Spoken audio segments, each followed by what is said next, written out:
Growing up, having a mother on drugs was beyond my comprehension. Beyond my comprehension. Um, but the older I got, the more compassion I started to have for my mother and her addiction. Um, Addiction is the devil, right? And people struggle. They struggle with that, and they fight and they fight, but to no avail. Sometimes they lose the battle. Um, One of the hardest things for me to do is stop smoking cigarettes.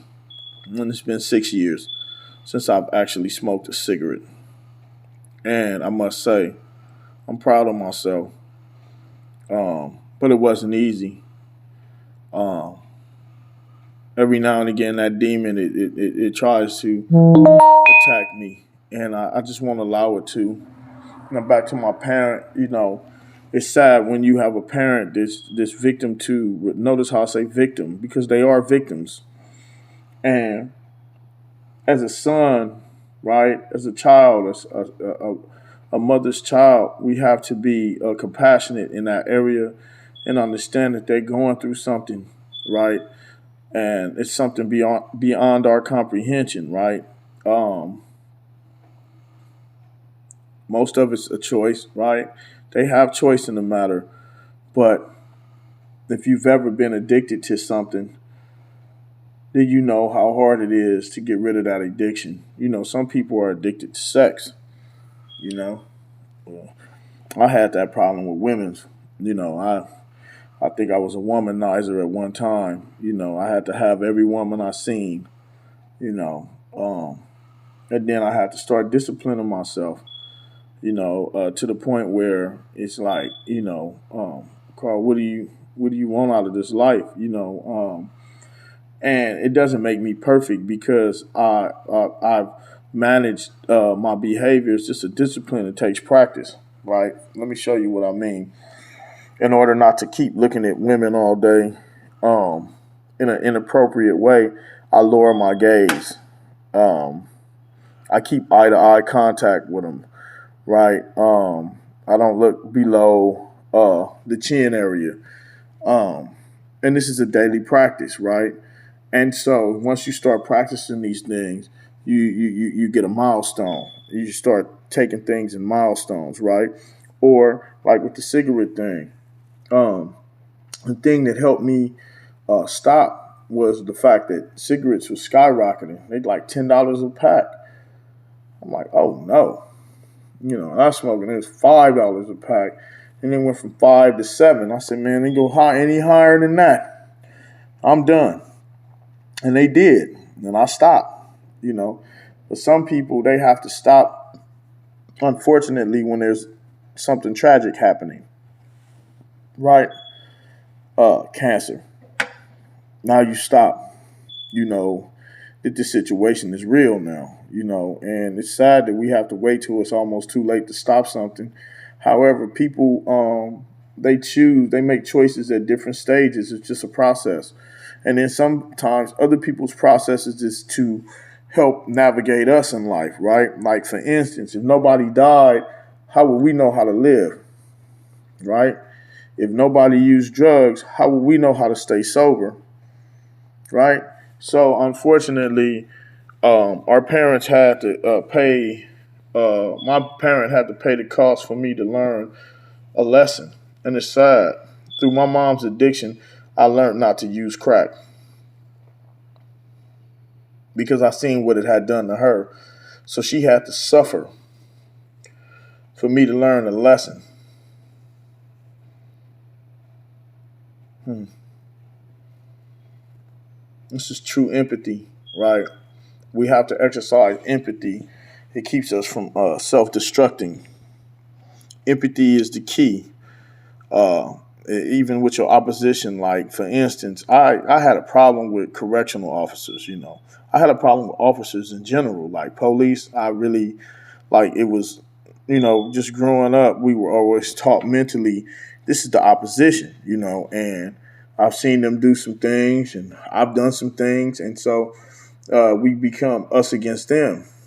Uh, However, I start having empathy for everybody, just human beings in general. Like, say for instance, a person walk in and they ranting and raving and they screaming. How do I look at that? With empathy. Like, this person could have just had a bad day. He could have just had an argument with his spouse. Somebody could have cut him off in traffic, and he's human. Humans are subject for error. We're not perfect. So, with our parent, I always expected, growing up as a child, you don't have these cognitive endeavors to process properly, right? And look at things in spectrum. And so that means in a broad form, spectrum is multiple rainbows or whatever, but it's symbolic for a broad range of things, right? And so now I look at the bigger picture. You know, one, she had me when she was 15. You got to look at that. What age was my parent when they had me? First of all, okay. Then she raised two kids by herself. Okay, that gets deep. So now your level of understanding, it grows higher. It grows higher, right? Because you start looking at things from a different perspective, and you have to use empathy in anyone's shortcomings because they're human. You're a human being. You're gonna make mistakes, right? But we grow from these mistakes, right? And you become resilient, right? And it's a reason why some of us, we go through what we go through because it makes the best person to come outside of a womb. So to be reborn again, right? I've been born like 3 different times, the day my mom had me, right? The day I joined the gang, I was reborn. I was born into sin. It was like opened up a whole new world for me. You know what I'm saying? And then my transition into my change. Once again, I've been reborn, right? So you go through these rebirths, right? It's just what rebirth is going to define who you are at the end of your stay, right? And purpose, right? Everything is on purpose, right? So what I do is purpose. I have a purpose for what I do. This is on purpose, right? You got to find what your purpose is and stick to it. Now, I pray and I hope that your purpose ain't going out there killing people in the name of gang culture or killing yourself in the name of addiction, right? Killing yourself in the name of resistance versus respondents, right? Meaning, you choose to live foul. You choose to live against community is what I say. Root word, community. You break that word apart. Common unity. Within the common unity, I've always had a misunderstanding of what it means to be antisocial, right? Like you antisocial, right? I don't talk to nobody. No, you have the right to speak and not speak. It's introvert or extrovert, right? Meaning outgoing or just a person that likes to stay to himself. So if you don't talk to somebody, it just means you stay yourself. But antisocial is this. I have a neighbor to the right and to the left of me, and both of them working. And I'm the house in the middle, and I'm selling dope, staying up wee hours, playing music. I'm outside of the common unity, put common unity together, community. I am an anarchist. I'm a sociopath.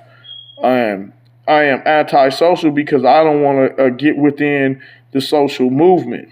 Now, how do we get within the social movement? Remember those parents we talked about that we seen them do a whole lot of stuff that we know was wrong. And we made choices like they did to reproject it. So just stop. Stop reprojecting it. Love yourself, love them, and forgiveness. Forgiveness goes a long way, right? And then you got to remember, it's not your fault, right? This life, the unseen, the unforeseen, it's out of your control. Be easy on yourself. You're human. You know, you don't have all these old mystical powers people go around and talk about. I can't move a car with my mind, right? Right? I can take my mind and remove my own personal anguishes. I could take my mind and better myself. I could take my mind and manage my stress levels. I could take my mind, right, and harness my energies, right? I could take my mind and tell them, I am love, I am validating, and I am change, right? We are change, right? And if you've been through something and you still here, that says something. That says something. So stop reprojecting, right? And start projecting forgiveness for yourself first, right? Forgiveness for our parents, forgiveness for our friends, right? And forgiveness for things that is just totally out of our control. And with that said, everybody, I love you. Tune in. It's much, much more. I got much, much more to give.